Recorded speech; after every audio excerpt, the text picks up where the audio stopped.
ಎಲ್ರಿಗೂ ನಮಸ್ಕಾರ. Universe love ಚಾನಲ್ಗೆ ನಿಮ್ಮೆಲ್ರಿಗೂ ಸ್ವಾಗತ. Guys, eat 5 star, do nothing, Colors ಕನ್ನಡದವರ ಮನೆ ಮಗಳು ಸ್ಪಂದನ ಬಿಗ್ ಬಾಸ್ ಮನೆಯಿಂದ ಎಲಿಮಿನೇಟ್ ಆಗಿ ಹೋಗಿದ್ದಾರೆ. ಇನ್ನು ಇಟ್ಕೊಂಡು ಏನು ಮಾಡ್ತಾರೆ ಆಕೆನ?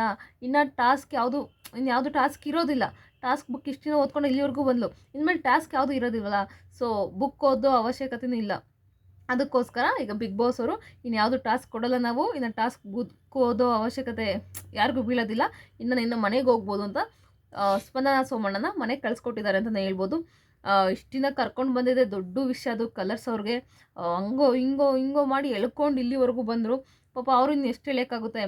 ಇನ್ನೂ ಎಳ್ಕೊಂಡು ಹೊಂಟೋದ್ರೆ ಜನಗಳ ಕೈ ಕೆಟ್ಟವ್ರಾಗಿ ಹೋಗ್ತಾರೆ ಕಲರ್ಸ್ ಕನ್ನಡದವರು. ಸೊ ಅದಕ್ಕೋಸ್ಕರ ಈಗ ಮನೆಯಿಂದ ಆಚೆ ಹಾಕಿದ್ದಾರೆ. ನೆನ್ನೆ ಎಪಿಸೋಡ್ ಅಂತೂ ಮಸ್ತ್ ಎಪಿಸೋಡ್. ನನಗೆ ಗೊತ್ತಿತ್ತು 100%. ನಾನು ಯಾವುದೂ ವೀಡಿಯೋ ಮಾಡಿಲ್ಲ, ಸಾರಿ. ಬಟ್ ನನಗೆ 100% ಗೊತ್ತಿತ್ತು ಸುದೀಪ್ ಸರ್ ಬೈಯಲ್ಲ ಗಿಲ್ಲಿನ ಅಂತ. ಏನಕ್ಕಂದರೆ ಇನ್ನು ಫಿನಾಲಿ 2 ವಾರ ಇದೆ. ಈಗ ಬೈಕೊಂಡು ಕೂಡ ಏನು ಮಾಡ್ತಾರೆ? ಇವ್ರದೆಲ್ಲ ಮಾಮೂಲಿ ಇದ್ದಿದ್ದು. ಅಶ್ವಿನಿ ಅವರು ನಿನಗೆ ತಾನ್ಗೆ ಅನ್ನೋದೆಲ್ಲ ಒಂದು ದೊಡ್ಡ ಇಶ್ಯೂ ಮಾಡ್ತಾರೆ ಅಂತ ಗೊತ್ತು. ಸುದೀಪ್ ಸರ್ ಇದನ್ನ ಎಷ್ಟು ಅಂತ ಹೇಳ್ತಾರೆ. ಎಷ್ಟೊಂದು ಸಲ ಅಶ್ವಿನಿ ಅವ್ರಿಗೆ ಹೇಳ್ಬಿಟ್ಟಿದ್ದಾರೆ, ನೀವು ಮಾತಾಡೋ ಮಾತು ಸರಿ ಇದ್ದರೆ ಬೇರೆಯವರು ಸರಿಯಾಗಿ ಮಾತಾಡ್ತಾರೆ ಅಂತ. ಅದ್ರ ಬಗ್ಗೆನೇ ನಿನಗೆ ತನಗೆ ಅದ್ರ ಬಗ್ಗೆನೇ ಮಾತಾಡೋದು ಅವ್ರಿಗೂ ಇಷ್ಟ ಇರಲಿಲ್ಲ. ಸೊ ಅಲ್ಲಿ ಗಿಲ್ಲಿ ಕ್ಯಾಪ್ಟನ್ಸಿ ಬಗ್ಗೆ ಪರ್ಫೆಕ್ಟಾಗಿ ಮಾತಾಡಿದ್ರು ಸುದೀಪ್ ಸರ್. ಏನಂದರೆ ಅಂದರೆ ಅವನು ನಿಮ್ಮ ಕೈಲೆಲ್ಲ ಕೆಲಸ ಎಷ್ಟು ನೀಟಾಗಿ ಮಾಡಿಸ್ಕೊಂಡ, ನೀವು ಮಾಡೋವರೆಗೂ ಬಿಡಲಿಲ್ಲ.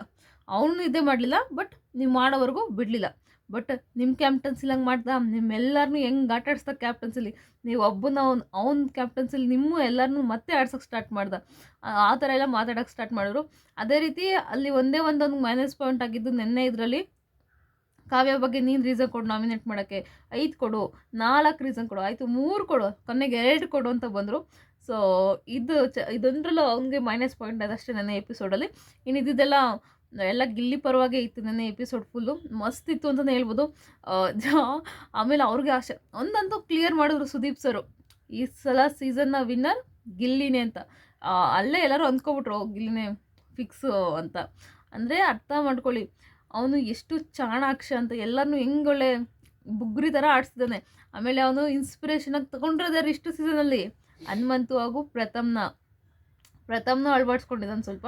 ಹನುಮಂತನ ಸ್ವಲ್ಪ ಇನ್ನೋಸೆಂಟ್ ಥರ ಅದನ್ನೂ ಅಳವಡಿಸ್ಕೊಂಡಿದ್ದಾನೆ. ಅವಾಗ ಕೊಡೋದು ಕಲ್ತ್ಕೊಂಡಿದ್ದಾನೆ ಹನುಮಂತು ಥರ.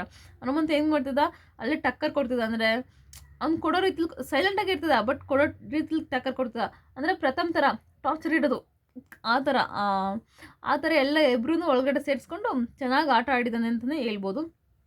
ಸುದೀಪ್ ಸರ್ ಎಷ್ಟು ಸೈಲೆಂಟಾಗಿ ತೆಗೆದು.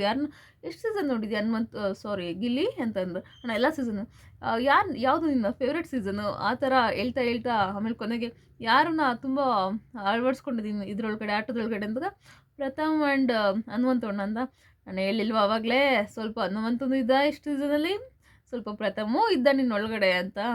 ನಾನು ಮನೆ ಜನಗಳಿಗೆಲ್ಲ ಅವಾಗಿಂದ ಹೇಳ್ಕೊಂಡು ಬಂದೆ, ನೋಡಿ ಅಳವಡಿಸ್ಕೊಂಡು ನೀವು ಯಾರೂ ಎಚ್ಚೆತ್ಕೊಳ್ಳಿಲ್ಲ. ಅಂದರೆ ಫಿಕ್ಸ್ ಆಗೋಯ್ತು. ಇನ್ನು 2 ವಾರ ಇರೋದು. ಸುದೀಪ್ ಸರ್ ಈಗಲೇ ಅನೌನ್ಸ್ ಮಾಡಿಬಿಟ್ರು ಗಿಲ್ಲಿನೇ ವಿನ್ನರ್ ಅಂತ. ಸೊ ಇದ್ರ ಮೇಲೆ ಇನ್ನೇನು ಹೇಳೋದು. ಆಮೇಲೆ ಇನ್ನೊಂದು ಹೇಳಿದ್ರು, ಹಾಕೋದು ಬನಿಯನ್ನೇ ಇರ್ಬೋದು, ಆದರೆ ಬಾಳ್ತಿರೋ ಬಾಳು ರಾಜಂದು ಅಂತ ಅಂದರು. ಅದು ಮಸ್ತಿತ್ತು. ಅದೇನೇ ಎಪಿಸೋಡಲ್ಲಿ ಹೈಲೈಟ್ ಅದು. ಹಾಕಿರೋದು ಬನಿಯನ್ನೇ ಇರ್ಬೋದು, ಆದರೆ ಬಾಳ್ತಿರೋ ಬಾಳು ಮಾತ್ರ ರಾಜಂದು ಅಂತ. ಅವಾಗ ಗಿಲ್ಲಿ ಸ್ಮೈಲ್ ಅಂತೂ ಅನದರ್ ಲೆವೆಲ್. ಎಲ್ಲರೂ ಗಿಲ್ಲಿ ಆಟನ ಎಷ್ಟು ಸಂಕ್ಷಿಪ್ತವಾಗಿ ಇವಾಗ ಅರ್ಥ ಆಗ್ತಿದೆ ಅವ್ರಿಗೆ ಗಿಲ್ಲಿ ಆಟ ಏನು ಅಂತ. ಇಷ್ಟೂ ಯಾರಿಗೂ ಅರ್ಥನೇ ಆಗಿಲ್ಲ ಗಿಲ್ಲಿ ಆಟ. ಬಟ್ ಮಸ್ತ್ ಎಪಿಸೋಡ್ ಅಂತಲೇ ಹೇಳ್ಬೋದು. ನಿಮಗೆ ನೆನ್ನೆ ಎಪಿಸೋಡಲ್ಲಿ ಯಾವುದು ಇಷ್ಟ ಆಯಿತು ಅಂತ ಕೂಡ ಕಮೆಂಟ್ ಬಾಕ್ಸಲ್ಲಿ ಕಮೆಂಟ್ ಮಾಡಿ. ಪೂರ್ತಿ ವಿಡಿಯೋ ನೋಡಿದ್ದಕ್ಕಾಗಿ ಧನ್ಯವಾದಗಳು. ಆಗೋ ಸ್ಪಂದನ ಸೋಮಣ್ಣ, ನಮ್ಮ ಗಿಲ್ಲಿ ಕಳ್ಳಪುಟ್ಟಿ ಯಾವಾಗ ಹೋಗ್ತಿದ್ಯಾ? ಕೊನೆಗೂ ಕಳಿಸ್ಬಿಟ್ಟದೆ. ಹೋಗಮ್ಮ ನೀನು ಇಷ್ಟು ದಿನ ಇದ್ದಿದ್ದೇ ದೊಡ್ಡ ವಿಷಯ, ಹೋಗು ಅಂತ ಕಳಿಸಿದ್ದಾನೆ. ಸೊ ಸ್ಪಂದನ ಸೋಮಣ್ಣ ಎಲಿಮಿನೇಟ್ ಆಗಿದ್ದಾರೆ. ಮುಂದಿನ ವಾರ ಮಿಡ್ ವೀಕ್ ಎವಿಕ್ಷನ್ ಇದೆ. ಯಾರು ಆಗ್ತಾರೆ ಅಂತ ಕೂಡ ನಾನು ನೆಕ್ಸ್ಟ್ ವೀಡಿಯೋದಲ್ಲಿ ಹೇಳ್ತೀನಿ. ಪೂರ್ತಿ ವಿಡಿಯೋ ನೋಡೋದಕ್ಕಾಗಿ ಧನ್ಯವಾದಗಳು. Thank you so much.